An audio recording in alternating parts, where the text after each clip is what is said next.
Hello students, I Kirti welcome you all in BBVN online classes. So our today's topic is differently abled people.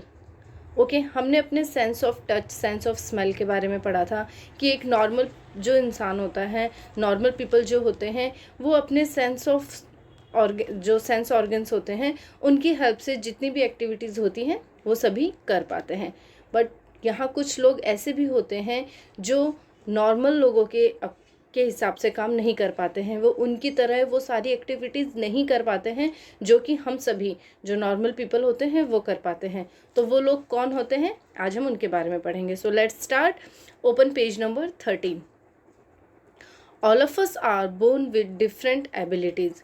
हम सभी अलग अलग abilities के साथ में जन्म लेते हैं। Some of us are good at singing, some can draw beautiful pictures, and some are good at doing sums, and some are good writers. Likewise, some people may be born with very good sense of smell and touch, but perhaps cannot see or hear well. हम सभी अलग अलग ability के साथ में जन्म लेते हैं। कुछ लोगों में सिंगिंग एबिलिटी बहुत अच्छी होती है, बहुत अच्छे से वो सिंगिंग कर पाते हैं। कुछ लोगों में जो ड्राइंग की एबिलिटी होती है वो बहुत अच्छी होती है। उनके हाथों की जो कला होती है पेंटिंग करने की, वो बहुत अच्छी हमेशा से, जब से वो पैदा होते हैं तब से होती है। ठीक है। एंड कुछ लोगों में जो सम्स करने की एबिलिटी, वो बहुत लोग, कुछ बच्चे ऐसे होते हैं, कुछ लोग ऐसे होते हैं जो बहुत टैलेंटेड बचपन से ही होते हैं, जिनकी सम्स एक्टिविटीज़ बहुत स्ट्रांग होती हैं। ठीक है। एंड कुछ बहुत अच्छे राइटर्स होते हैं। तो अलग अलग एबिलिटीज़ होती हैं जो हम सभी में जन्म के साथ में या बचपन से ही हम में होती हैं। ठीक है।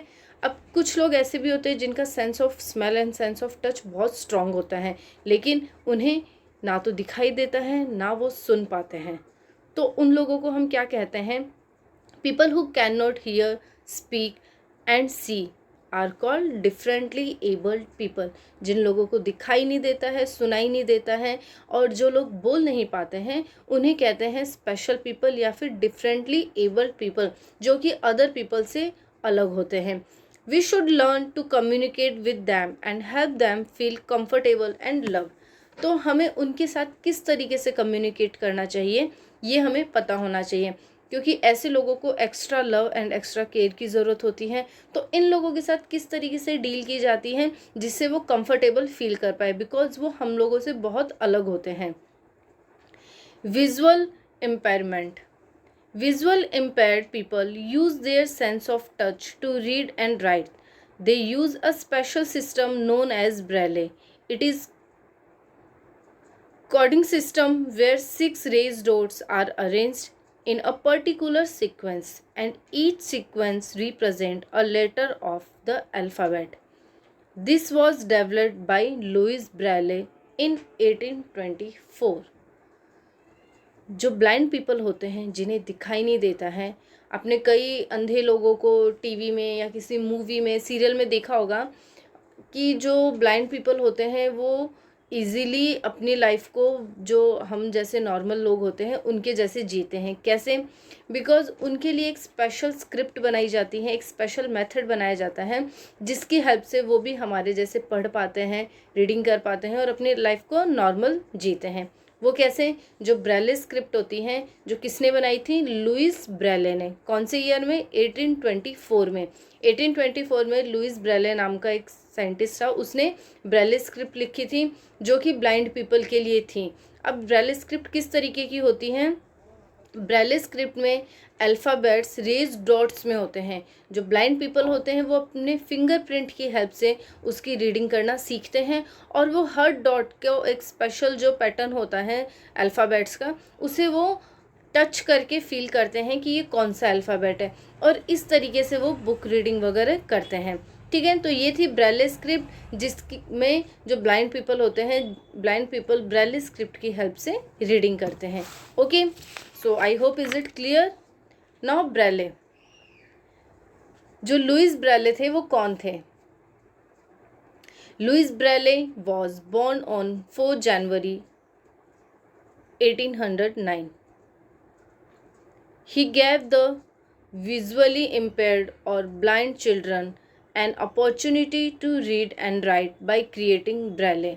उन्होंने जो ब्लाइंड पीपल होते हैं, ठीक है, जो देख नहीं पाते हैं, उन लोगों के लिए एक स्पेशल स्क्रिप्ट लिखी थी जिससे वो अच्छे से रीडिंग कर पाए, और उस स्क्रिप्ट का नाम था Braille. Louis when three lost his ability to see because of an accident at his father's workshed. जब लुइस 3 इयर्स का था तब उसके साथ एक एक्सीडेंट हो गया था, ठीक है, और उस एक्सीडेंट की वजह से उसने अपनी जो देखने की एबिलिटी थी, ठीक है, जो उसकी आई साइट थी, वो चली गई थी। Schools were out of bounds as he could not understand what was being taught by teachers reading aloud to the class. When he was 10-year old, he received a fellowship to study at the Royal Institute for Blind Youth in Paris. अपनी आँखों की शक्ति खो देने की वजह से Louis Braille को क्लास में उसके टीचर क्या पढ़ा रहे हैं वो नहीं समझ में आता था, क्योंकि उन्हें दिखाई नहीं देता था। 10 ईयर होने पर जब वो 10 साल के हो गए तो उन्हें एक फॉलोशिप मिली, जो कि एक अंधे बच्चों की इंस्टीट्यूट था पेरिस में, जहाँ पर ब्लाइंड पीपल, ब्लाइंड चिल्ड्रंस जो होते हैं, उन्हें पढ़ाया जाता है। इन 1821 Charles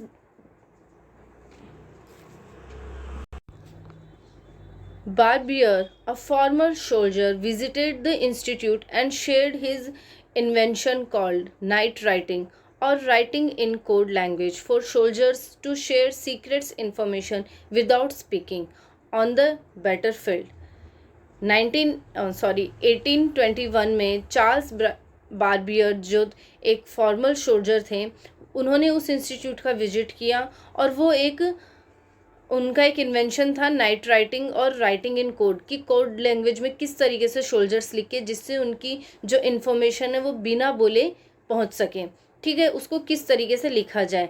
the code was difficult for the soldiers, और वो जो कोड वर्ड्स थे वो सोल्जर्स के लिए काफ़ी डिफ़िकल्ट थे।